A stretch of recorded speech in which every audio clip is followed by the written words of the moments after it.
બધાને ફોન કરીને કહે કે બસ સવારે અંતિમ સંસ્કાર છે, તો શરીર ઉપરથી પેલા બધું ઘરેણાં દાગીના ને વીંટી ને પાટલા ને જે પણ હોય ને બધું કાઢી નાખશે. આવી દશા છે માણસની. રાજા પરીક્ષિત વિચાર કરે છે અને કળિયુગને કહે છે કે તું આ જગ્યા છોડીને જતો રહે. પણ કળિયુગ કહે છે હું જાઉં ક્યાં? બધી જગ્યાએ તમારું રાજપાટ છે અને તમે કહો છો કે આ પૃથ્વી છોડીને જતા રહો. બળદના રૂપમાં જે ધર્મ હતો ને એના 4 પગ હતા. જે માણસને પોતાના જીવનમાં ધાર્મિક જીવન જીવવું હોય કે ધર્મથી જીવન જીવવું હોય ને એના પણ 4 પાયા છે: સત્યતા, પવિત્રતા, દયા અને તપસ્યા. ઘણી વખત લોકો એવું પૂછે છે કે ભાઈ નશા શા માટે ના કરવા જોઈએ? પણ જે માણસ નશા કરતો હોય ક્યારે તપસ્યા ન કરે. જોવું જ જોઈ લેજો. નશા કરતા હોય ને એ ક્યારે તપસ્યા ન કરી શકે. હવે કોકને માળા કરવાનું કીધું ને પછી કોક બાટલી મારતો હોય ને કીધું કે માળા કરતો, કરવાનો છે? આમાં એક બાટલી મારી ભાઈ કે હવે માળા કરો, તો એ તપસ્યા કરવાનો છે? એટલે વેદ કહે છે કે જેને તપસ્યા કરવી છે એ ક્યારે નશા ન કરે, કોઈ પણ પ્રકારના. ચાહે સિગરેટનો, ચા, કોફી, જે કોઈ પણ હોય, જો એ નશા કરે છે ને એના જીવનમાં પરફેક્ટ ક્યારે ધ્યાન નહીં કરી શકે. જો નશા કરતા હશો ને, ઘણી વખત લોકો કે અમારું મન ભગવાનમાં કેમ નથી લાગતી? ભગવાનની કથામાં પણ લોકો જો સત્સંગમાં આવતા હોય ને તો એનું મન નહીં લાગે. કેમ? કારણ કે જો નશાખોરી માણસ હશે ને તો એનું મન ડગમગ ડગમગ થશે. માળા કરતો હશે તો એનું મન વિચલિત હશે. પણ એક ધ્યાનથી હલન ચલન કર્યા વગર જો એ ભગવાનમાં ધ્યાન લગાડીને એને કરવું હોય કાર્ય, તો એને નશા બધા પ્રકારના છોડવા પડશે.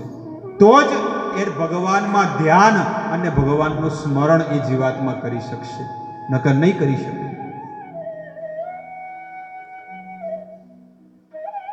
બીજી વસ્તુ કે છે કે માંસાહાર. જે વ્યક્તિ માંસાહાર કરે છે એ વ્યક્તિના જીવનમાં ક્યારે દયા નહીં આવે.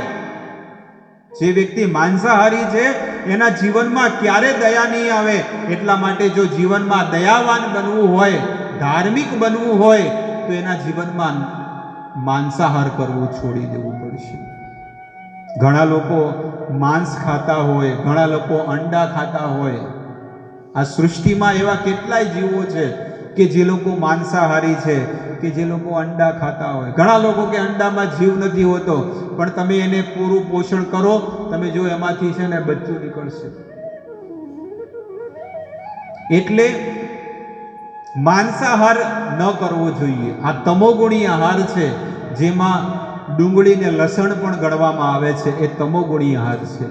જે એવો આહાર જમતા હોય એના માટે આ બધી વસ્તુઓ છે, પણ લોકો એ પણ ખાવાનું ચાલુ કરી દે. આપણા જીવનમાં જો કોઈ જીવો પ્રત્યે દયા લાવી હોય ને તો આવો આહાર ખાવાનો બંધ કરી દેવો જોઈએ. તમોગુણી આહાર છે. તમોગુણી આહારથી આપણી જે આ બુદ્ધિ છે ને એ ભ્રષ્ટ થઈ જાય છે. એટલે સત્વગુણી આહાર કરવો જોઈએ. આ ભગવદ્ ગીતા તમે આજે વાંચો, આ ભગવદ્ ગીતાની અંદર બધી વસ્તુ લખી છે કે જો તમોગુણી આહાર કરશું ને તો આપણી બુદ્ધિ ભ્રષ્ટ થઈ જશે. સત્વાત સંજાયતે જ્ઞાનમ રજસો લોભ એવચ. તમોગુણમાં હશે ને તો એ તમોગુણમાં એની બુદ્ધિ ભ્રષ્ટ થઈ જશે. અને રજોગુણમાં રજસો લોભ એવચ, એના અંદર લોભ છે ને વધતો જશે. પણ સત્વગુણમાં જો જીવન જીવતો હશે ને તો એ પરમાત્માનું, એ ભગવાનનું છે ને સ્મરણ કરી શકશે, ભજન કરી શકશે. એટલે દયા, સત્યતા, પવિત્રતા અને તપસ્યા. સત્યતા ઉપર આપણું આ જીવન ટકેલું છે.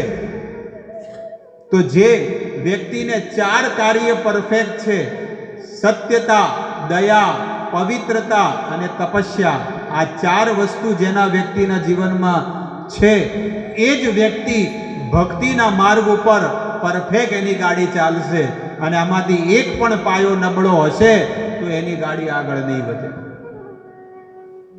સત્યતા એટલે કે જુગાર રમવું. જે જુગારી માણસ હોય ને, જે સટ્ટા રમતો હોય, જે અલગ અલગ પ્રકારના ખોટા ધંધા કરતો હોય, એ જીવનમાં ક્યારે સાચું નહીં બોલે. જે માણસ સાચું નહીં બોલતો હોય ને, એનું જીવન ધાર્મિક ક્યારે નહીં હોય. એટલા માટે આ 4 વસ્તુનો ત્યાગ કરવો જોઈએ. કઈ? જો સત્યતા, દયા, પવિત્રતા અને તપસ્યા, આ 4 વસ્તુ રાખવી હોય ને, તો એનો ત્યાગ કરી દેવો જોઈએ. તમોગુણી આહાર ન કરવો જોઈએ, એટલે કે માંસ ન ખાવું જોઈએ, અને જુગાર ન રમવો જોઈએ જો સાચું બોલવું હોય તો. ત્રીજી વસ્તુ દયા, એટલે કે માંસાહાર ન કરવો જોઈએ. અને ચોથી વસ્તુ પવિત્રતા. પવિત્રતા એટલે કે અંદરથી અને બહારથી પવિત્ર રહેવું, જેને કહેવાય સ્નાન કરીને પવિત્ર રહેવું. જેવી રીતે કોઈ જાજરૂ જાય છે, કોઈ જાજરૂ જાય ને તો એને પહેરા કપડે છે ને સ્નાન કરવું જોઈએ, આપણું વેદ કહે છે. એટલે કહેવાય બાહરિક પવિત્રતા. બાહરિક પવિત્રતા રાખવી જોઈએ. અને બાહરિક પવિત્રતા હશે, ક્યારેય પણ કોઈ પ્રકારનું ભૂત, પલિત, મેલું વસ્તુ, કોઈ વસ્તુ તમને નહીં થાય. અને આંતરિક પવિત્રતા એને કહેવાય કે પોતાના પતિ અને પોતાની પત્ની સિવાય ક્યારેય પણ બીજા કોઈ વ્યક્તિનું મનમાં સ્મરણ ન કરે, એને કહેવાય આંતરિક પવિત્રતા. એટલે આ 4 વસ્તુનો જે માણસ નિયમનું પાલન નથી કરતો, એ જીવાતમાં ક્યારેય ભક્તિના માર્ગે પરફેક્ટ નહીં ચાલે. એની ગાડી ડગમગ ડગમગ ચાલશે. ક્યારેક ભક્તિ કરવાની ઈચ્છા થાય, ક્યારેક પૈસો કમાવાની ઈચ્છા થાય, ક્યારેક પરિવાર નિભાવવાની ઈચ્છા થાય, પણ જેને ભક્તિ કરવી જ છે એને આ 4 વસ્તુનું પાલન કરવું પડશે. સત્યતા ઉપર આપણો પાયો ટકેલો છે. આ ટેબલ છે, આ તુલસી મહારાણી, એના 4 પાયા છે. એક પાયો નબળો થાય તો બોલો, તમારી સામે જ છે. એક પાયો તૂટી જાય તો શું થાય? પડી જાય ને. એવી રીતે જો ધર્મને આપણા જીવનમાં ટકાવી રાખવો હોય હૃદયની અંદર, તો એને 4 પાયા મજબૂત કરવા પડશે. એમાં થોડી પણ કચાશ હશે ને તો એ માણસ ક્યારે આગળ નહીં વધી શકે. સૌથી પહેલું સત્યતા. અને સત્યતા સાચું બોલવું હોય ને તો જુગાર ક્યારે ન રમવું જોઈએ. એટલે તો ભગવાન શીખવાડે છે કે જેને ભક્તિ કરવી છે, જેને ધર્મ કરવો છે ને, એને જુગાર ક્યારે ન રમવો જોઈએ. પાંડવોના જીવનમાં ન બતાવ્યું? એ જુગાર રમ્યા હતા કે નતા રમ્યા? તો શું થયું? બધું ખેદાન મેદાન થઈ ગયું બધું, અને કેટલું મોટું યુદ્ધ થયું. એટલે આપણા જીવનમાં પણ ભગવાન એ જ કહે છે કે ક્યારે પણ આ વસ્તુ ન કરવી જોઈએ. પવિત્રતા, બીજાની સ્ત્રી કે પુરુષ સાથે ખોટું કામ ન કરવું. ત્રીજી વસ્તુ દયા. આ દયા ઉપર આપણો એક પાયો ટકેલો છે.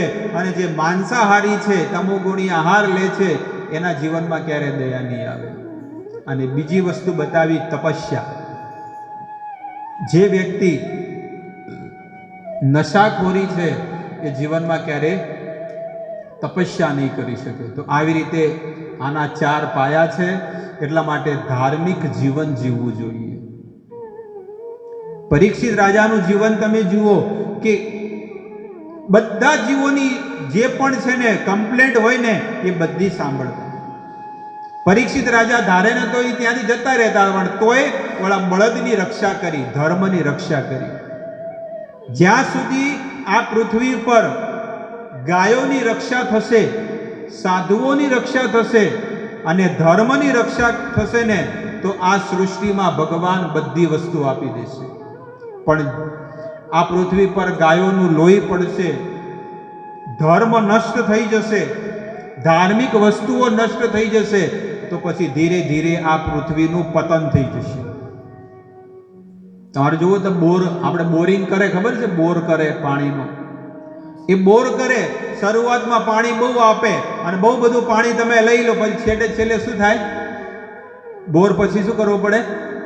બંધ કરવો પડે. પછી હવે કે પાણી આવતું નથી, હવે બીજે ક્યાંક બોર કરો. તો ભગવાન પણ એ જ વસ્તુ કરે કે આ સૃષ્ટિ કરે, પણ સૃષ્ટિમાં ધાર્મિક મનુષ્યો બહુ ઓછા થઈ જાય એટલે ભગવાન એનો શું કરી નાખે? નાશ કરી નાખે, પ્રલય કરી નાખે. તમારા મારા કહેવાથી કંઈ નહીં થાય. જ્યારે સમય આવે એટલે ઓટોમેટિક સમયનો ઉથલ પાથલ થઈ જાય. આજથી 1 વર્ષ પહેલા કોઈ આવો વિચાર નહોતો કર્યો તો ગયા વર્ષે આ ટાઈમે આવી ગયો હતો ને કોરોના, ભારતમાં આવી ગયો હતો. અને હવે કેટલા સમય સુધી રહેશે એ ખબર નહીં, અને હજી કેટલા રોગ આવશે એ કોઈ ખબર નથી. આપણે ભોગવી રહ્યા છીએ, જીવનમાં અનુભવ કરી રહ્યા છીએ, તો પણ માણસની ઈચ્છા થતી નથી કે લાવ હવે હું પ્રભુનું નામ લઉં, કે બધી કોઈ બીના ઘરે બધું જવાનું બંધ કરીને બીજું કામ ધંધો છોડી કાંઈ પણ વસ્તુ નથી કરવી. બસ મને 2 ટાઈમ ભોજન મળે છે તો બસ હરિનું નામ લઉં, પ્રભુનું સ્મરણ કરું. બસ એક તો થોડુંક જીવન વધ્યું છે, અને એમાં તમે જુઓ કે માણસોની શું દશા છે.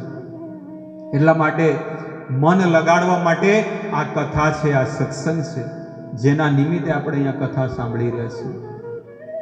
રાજા પરીક્ષિત એ બળદની રક્ષા કરી, ધર્મની રક્ષા કરી. શાસ્ત્ર કહે છે ધર્મ રક્ષતિ રક્ષિતઃ. જો કોઈ ધર્મની રક્ષા કરશે ને તો ધર્મ આપણી રક્ષા કરશે. આપણે ધર્મની રક્ષા કરશું ને, આપણે ધર્મને ટકાવી રાખશું ને, તો એ ધર્મ જ આપણને ટકાવી રાખશે. એ વસ્તુ છે.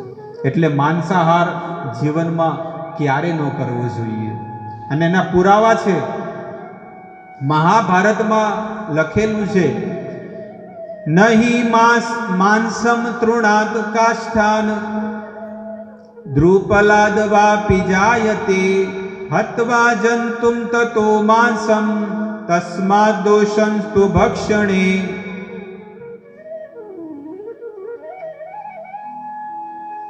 મહાભારતમાં ભીષ્મદેવ યુધિષ્ઠિર મહારાજને કહે છે કે જે માંસ ભક્ષણ કરે છે ને એને બહુ મોટો દોષ લાગે છે. ક્યારે કીધું ખબર છે? જ્યારે બાણસૈયા પર સૂતેલા અને છેલ્લી ઘડી ગણી રહ્યા હતા ને ત્યારે મહાભારતમાં ઉપદેશ આપેલો છે. ઘાસ, લાકડી અથવા પથ્થર એનાથી કોઈ માંસ બનતું નથી. આ તો એક જીવાત્મા, એક જીવ હોય ને, પશુ હોય ને, એને લોકો કાપીને ખાય છે. એટલા માટે એક જીવ બીજા જીવને મારીને ખાય એનો હક છે, પણ બધી મર્યાદા છે. મનુષ્યને ભગવાને આદેશ આપેલો છે કે શાકાહારી રહેવાનું છે. આ બધી શાકાહારી વાનગીઓ છે ને એ ખાવા માટે જન્મ આપ્યો છે, પણ માણસ શું કરે છે? બીજા જીવને મારીને ખાય છે. તો એને બહુ મોટો દોષ લાગશે. દોષસ્તુ ભક્ષણે. ભક્ષણે એટલે કે જો ભક્ષણ કરશે, એ ખાશે તો શું થશે? દોષસ્તુ. આ મહાભારત ગ્રંથની અંદર ભીષ્મ પર્વમાં લખેલું છે. સ્કંદ પુરાણ ગ્રંથમાં લખેલું છે